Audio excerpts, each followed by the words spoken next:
Hey guys, Lady here, and welcome back to part 4 of this series of analyses on the Persona 5 characters and how they represent their respective tarot archetype. This time featuring the Chariot and the Justice Arcana. But before we begin with the Chariot, I'd like to briefly explain the relevant Jungian terms and/or concepts that we'll be discussing in this video.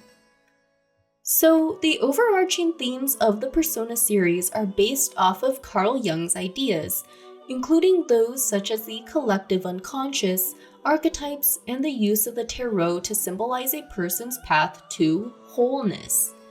Jung proposed that we are all born with the collective unconscious, an entity that contains the shared memories and ideas across all of humanity. Just as there are similar myths and legends across all cultures, there exist the archetypes that manifest as the persona we use in the game.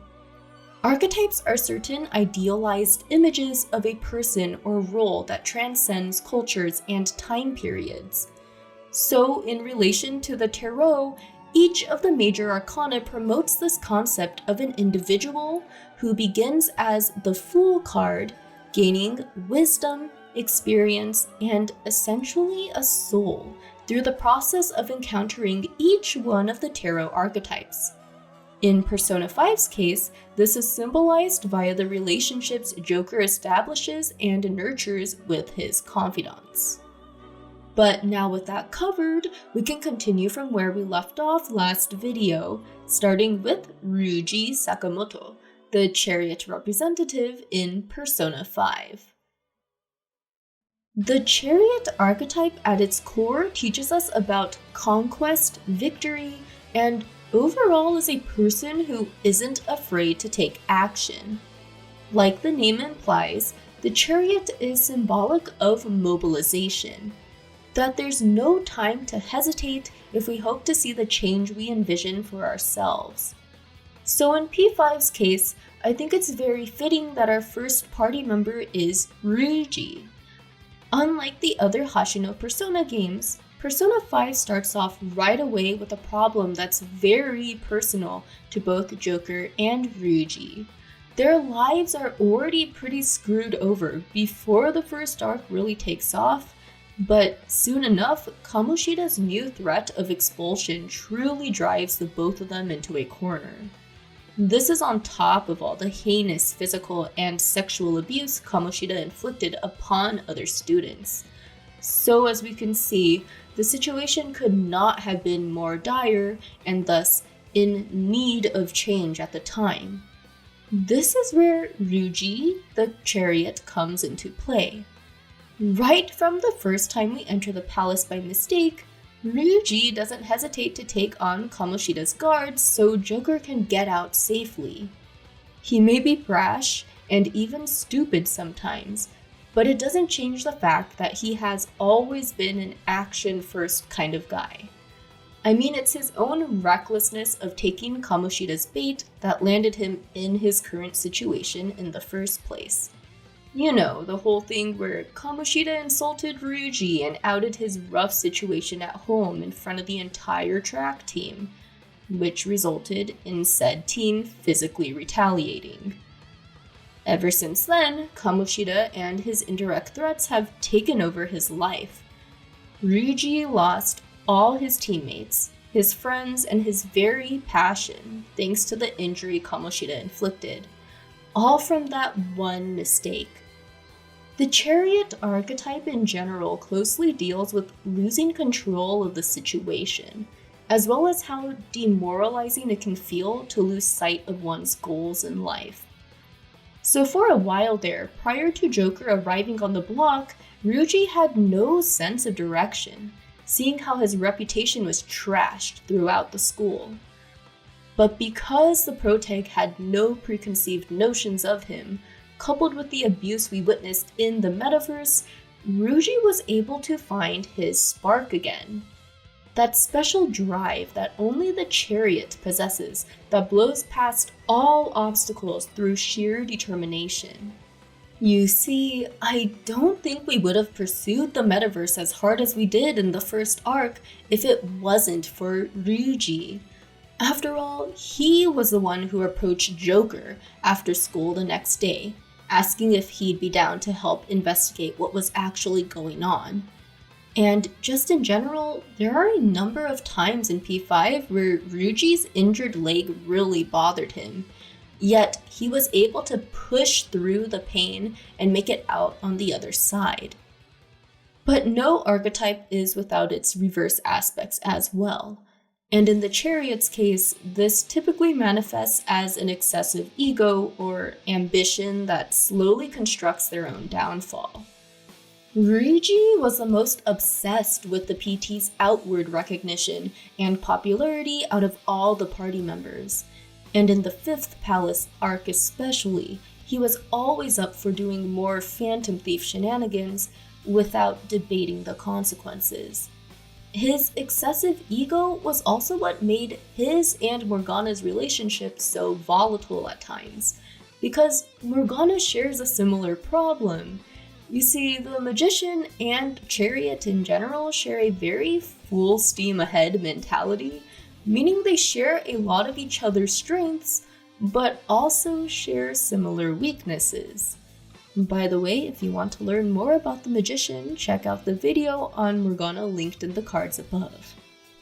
But at the end of the day, even though Ryuji's own ego causes him to stumble at times, he ultimately does what is right, and most importantly, owns up to his own mistakes. So in general, the Chariot presses forward via their own discipline and hard work. Like, for example, Ryuji is very diligent with keeping up with his workouts and physical training, even with his bad leg. He even helps An learn a thing or two about discipline in her own confidant, which contrasts sharply with the lover's struggle with immediate gratification. But most of all, let's remember that the Chariot is the epitome of mobilization. Ryuji doesn't hesitate to stick his neck out for his former track team, even though it could have cost him his place at Shujin if the assistant coach ever found out about his eavesdropping. And then, in one of the most defining moments in the game, Ryuji doesn't hesitate to risk his own life as Shido's palace was collapsing, in order to lower the boat and save his friends. This scene also indirectly showcased the discipline we just talked about, since it's thanks to his training that his leg recovered enough to allow him to do the heroic sprint in the first place. But now with the Chariot covered, it's time we move on to the Justice Arcana, as is represented by Goro Akechi. Also, quick disclaimer, the following will be the only time in this series where I include spoilers from Royal for one of the OG P5 cast. Akechi's character is clarified and expanded upon in this updated version, and it'd be remiss not to include things from his confidant and other new content here. Now with that said, the Justice archetype deals with the concept of balance and fairness. That in the end, each one of us will get what we deserve. I mean, there are definitely things that happen to us that are outside of our control. However, the actions we do take in response to life's hardships will eventually give us what we're due.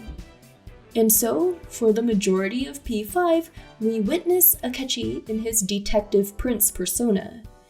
He obviously comes across as a bit cocky, considering all his humble bragging in his TV interviews, but nevertheless seems like a person who pursues objective justice, as in, it appears that he's working with the authorities in order to protect the innocent as much as possible.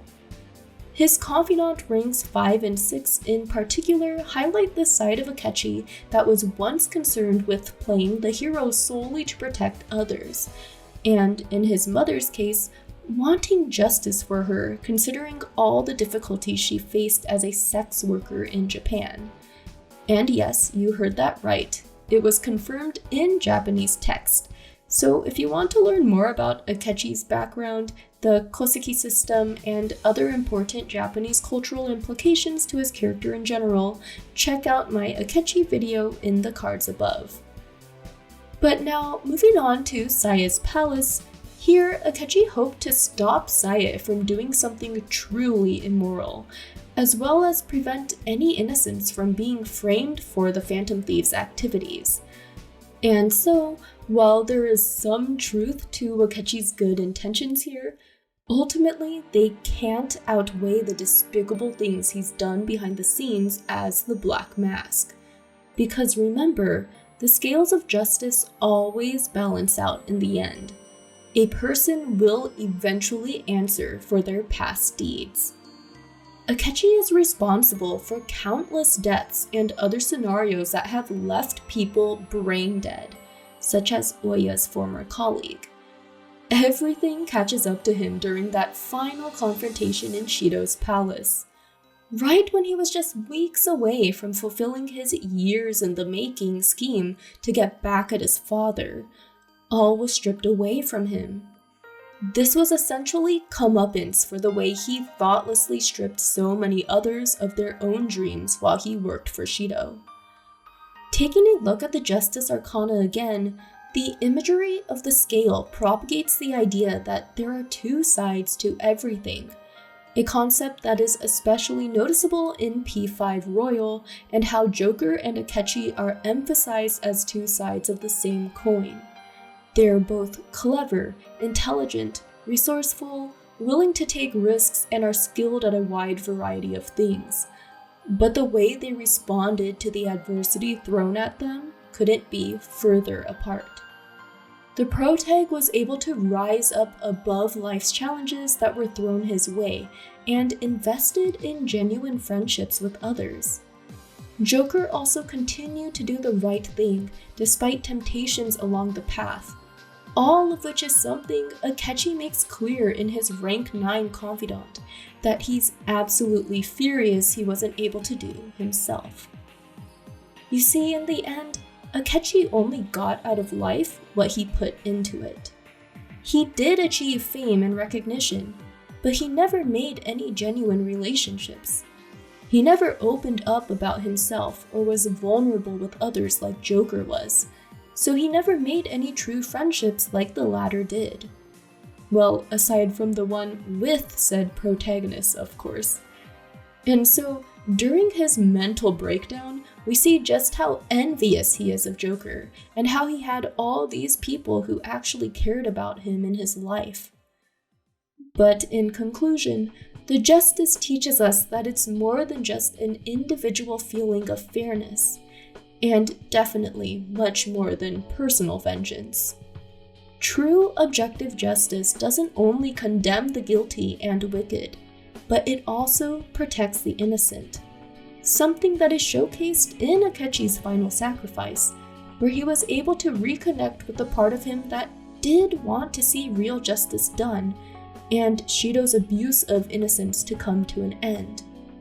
Furthermore, in the 3rd semester of Royal, Akechi accepts responsibility for his actions full on, and turns himself in so Joker wouldn't have to. Being thrown a terrible hand in life doesn't justify murder, after all. And not only that, but when the reality of Maruki's world was revealed, he continued to press on and do the right thing, even while knowing that bringing down the palace would result in his death once again.